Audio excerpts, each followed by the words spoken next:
Good afternoon students. ये हमारा disaster management का चैप्टर है, जो इकोनॉमिक का चैप्टर है, पहला वाला जो हम पढ़ रहे थे। तो आज हमें इसमें करना है पावर जनरेशन। ठीक है।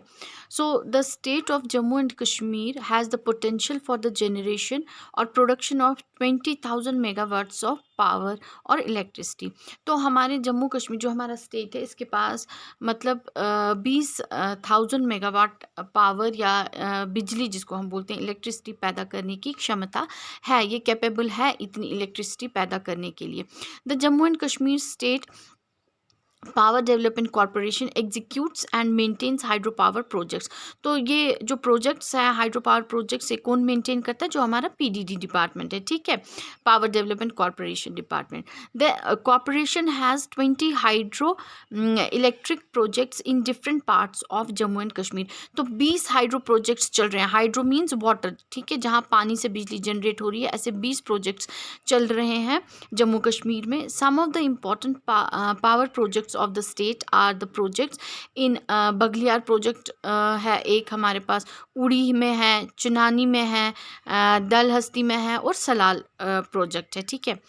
So how does the state, ये वाला जो हमारा पावर जनरेशन का, ये 3-4 जगह पे ये जो प्रोजेक्ट्स चल रहे हैं, जो मेन प्रोजेक्ट्स चल रहे हैं, उनके नाम है यहाँ पे। ठीक है। और हमारा स्टेट जो है 20,000 मेगावाट की इलेक्ट्रिसिटी पैदा कर सकता है। ठीक। Now how does the state government promote industry? अब इंडस्ट्रीज़ को कैसे प्रमोट किया जाता है हमारे स्टेट में? The state government reserve some areas as industrial areas estates to providing space to the entrepreneurs for setting up their factories.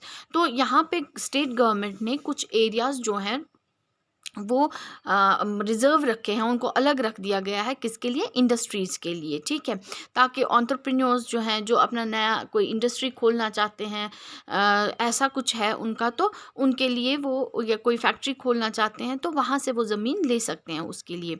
This land is provided at concessional rates to enable businessman to set up their units more easily. तो यहाँ पे जो ज़मीन होती है थोड़े सस्ते दामों पे भी मिल जाती है, ताकि वो जो बिजनेसमैन है या एंटरप्रेन्योर है जो अपनी फैक्ट्री खोलना चाहता है, तो वहाँ पे वो अपना यूनिट खोले।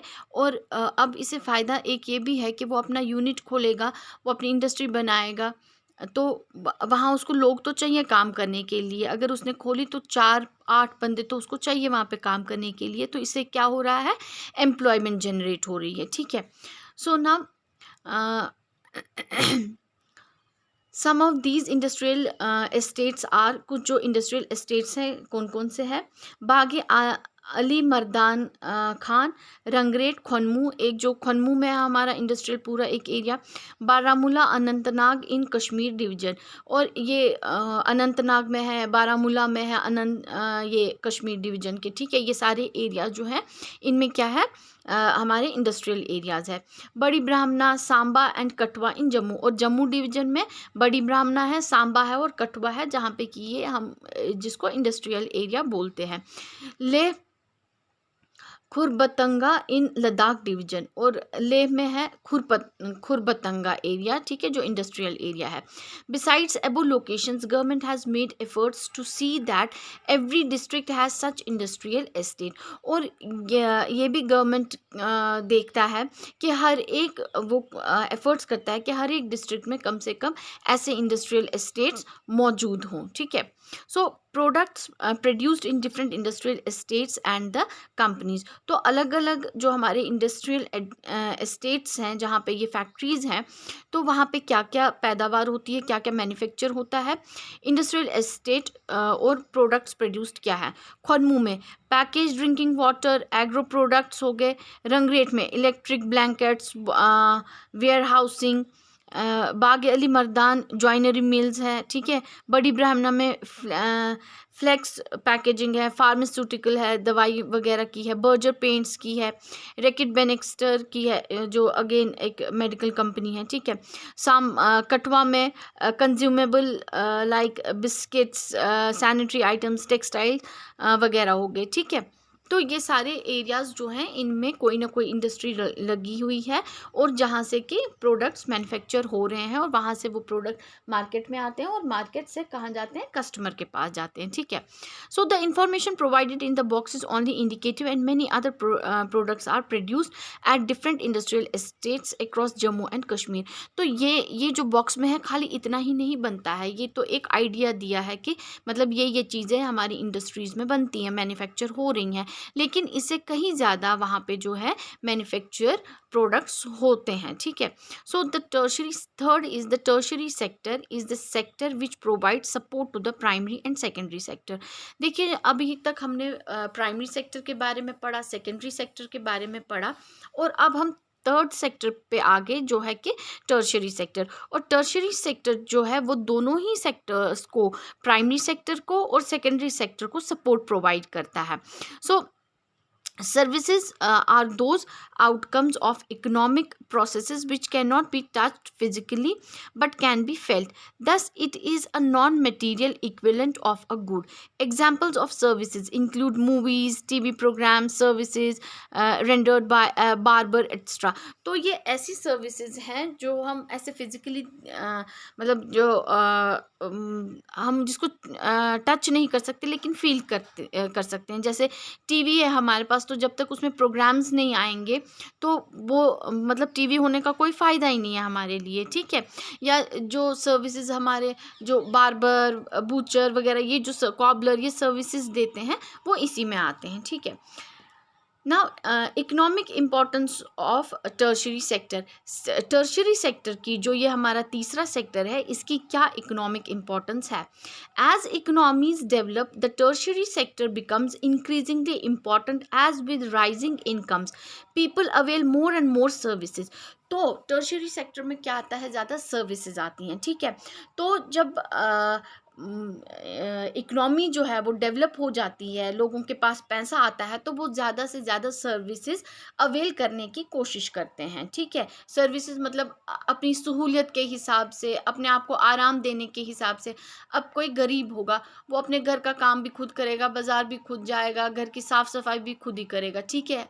अब उसके बनस्पत अगर हम एक रिच फैमिली को लेंगे तो उनके घर में 4 नौकर होंगे, ठीक है। वो क्या कर रहे हैं, सर्विसेज उनको दे रहे हैं, ठीक है। मतलब वो बार्बर को भी घर पे ही बुला रहे हैं, वो नौकर से काम करवा रहे हैं, तो वो सर्विसेज अवेल कर रहे हैं क्योंकि उनके पास क्या है, मनी है, ठीक है। Secondly, a vibrant service sector is important for the growth of the other sectors as well.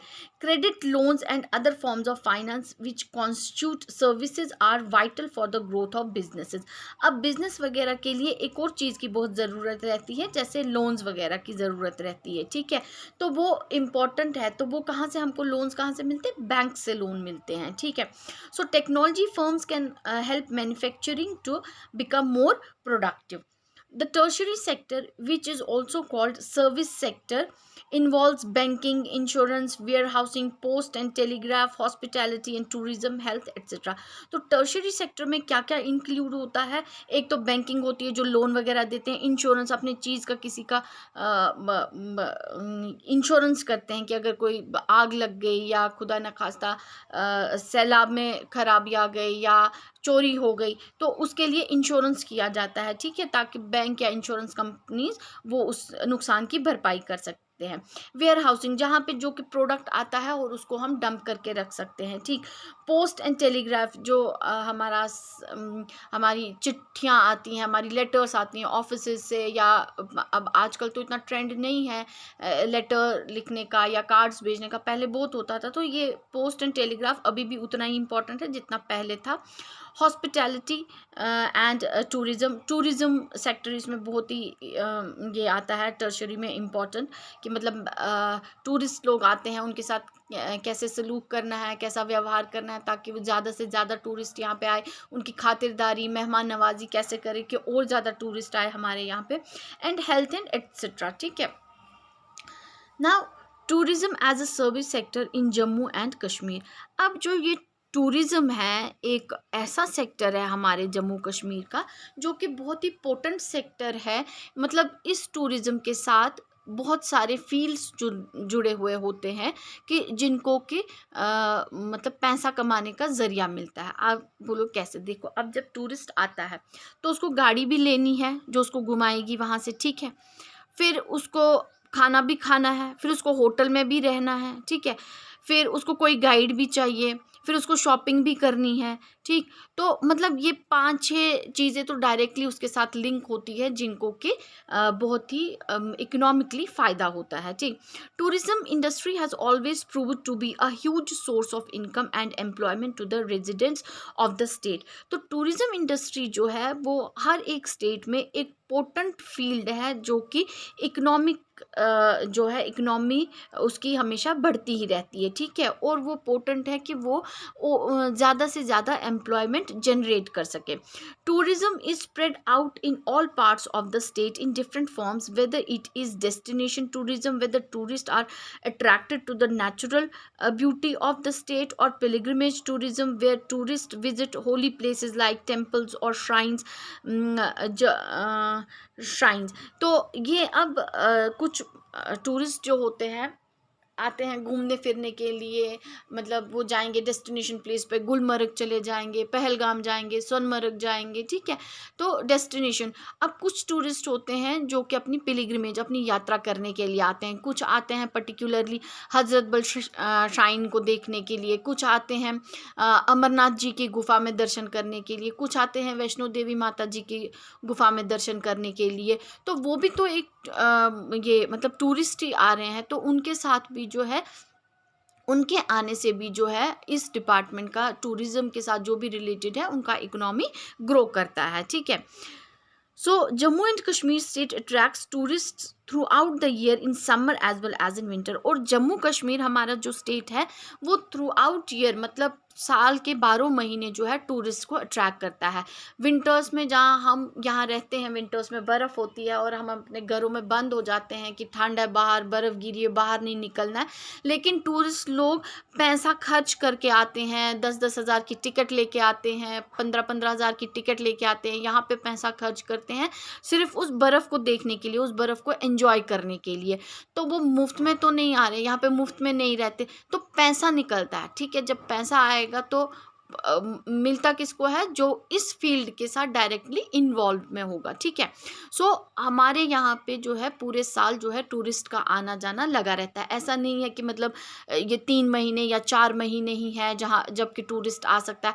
यहाँ समर्स में भी टूरिस्ट आता है, यहाँ विंटर्स में भी टूरिस्ट आता है, ठीक है। So world famous resorts in Kashmir like Dal Lake, Mughal Gardens, Verinag, Pahalgam, Gulmarg, Sonamarg have proved to be everlasting attraction. और ये कुछ एरियाज़ जो हैं ये तो मतलब एवरलास्टिंग, जो भी इन जगहों पे जाता है एंड जब वो वापस जाते हैं अपनी जगह पे, मान लो कोई कैलकटा से आया, वो कैलकटा जाएंगे, अपने घर जाएंगे, उनके पास रिलेटिव्स आएंगे, फ्रेंड्स आएंगे, बोलेंगे नहीं नहीं यार आपको भी जाना चाहिए, आपको भी एक बार विजिट करना चाहिए, ये जगह है घूमने के लिए। अब अगर आज आप अगर कहीं से आपको कोई ऐसा इंसान आपकी जान पहचान में है जो टूरिस्ट के साथ डील करता है, तो टूरिस्ट आज उसको वहीं से बोलते हैं कि भाई हमको सोनमर्ग जाना है, हमको गुलमर्ग जाना है, हमको यहाँ जाना है। पहले पहले ये क्या होता था कि मतलब जो गाइड होता था या जो यहाँ के लोग होते थे वो उनको गाइड करते थे कि भाई आज आप यहाँ पे जाइए, आप वहाँ जाइए घूमने के लिए।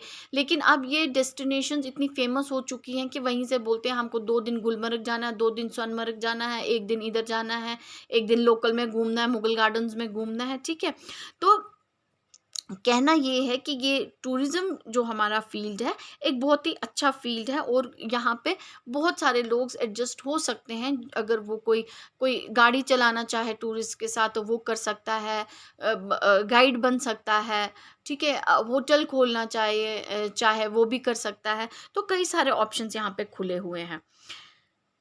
So, world famous resorts in Kashmir like Dal Lake, Mughal Gardens, Veerinag, Pahalgam, Gulmarg, Sonmarg have proved to be the everlasting attraction for tourists as well as locals. Gondola ride at Gulmarg has been an additional attraction to the tourists. अब जब से ये gondola ride शुरू हुई गुलमर्ग में तो वो ज़्यादा ही फेमस होने लगा कि मतलब गंडोला में राइड करते हैं, एक पहाड़ी से दूसरी पीक तक जाते हैं, और वो बहुत ही खूबसूरत एक्सपीरियंस होता है उसमें जाना। चारों तरफ से बर्फ़ ही बर्फ़ है, पहाड़ियों के बीच में है। तो ये एक और अट्रैक्शन है वहाँ पे कि गुलमर्ग में लोगों का या टूरिस्ट का रश इतना ज़्यादा क्यों रहता है।